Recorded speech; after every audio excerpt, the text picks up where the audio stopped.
Okay, इस interesting question को discuss करते हैं। हमें पता है अर्थ जो है दैट्स ऑर्बिटिंग अराउंड द सन, तो ऑफ कोर्स अर्थ के ऊपर कुछ फोर्स लग रहा है जिसकी वजह से वो सन का ऑर्बिट कर रहा है, and that force is nothing but force due to gravity.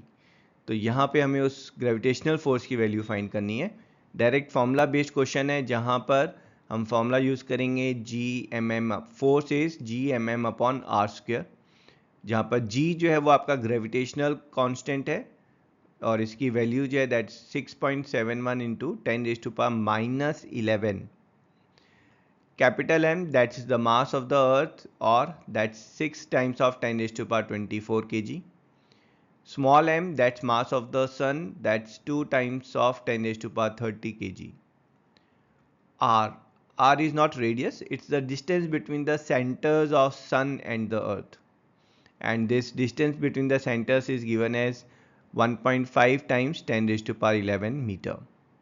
That's it. अब हम अपने फॉर्मूला में इन वैल्यूज़ को डालेंगे। सबसे पहले g की value, then capital M that 6 times 10⁻24, small m that's 2 times 10⁻30 and divided by 1.5 times 10⁻11 square.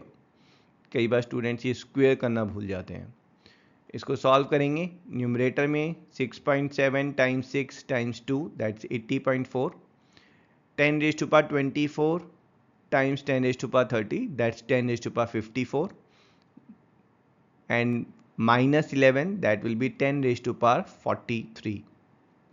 Denominator में 1.5 का स्क्वायर जो है दैट इज 2.25, 10⁻11 का square that's 10⁻22. Solving it will get this value as 35.7 times 10⁻21. इसको हमें स्टैंडर्ड फॉर्म में लिखना है। स्टैंडर्ड फॉर्म में डेसिमल से पहले सिर्फ एक सिंगल डिजिट होती है अदर देन 0। सो यहाँ पर हम इसको फर्स्ट टर्म को 10 से डिवाइड करेंगे और सेकेंड को 10 से multiply. Will get this as force between earth and sun as 3.6 times 10⁻22 newton, and हमारी end statement thus the gravitational force between earth and sun is 3.6 times 10⁻22 Newton, and that's our answer.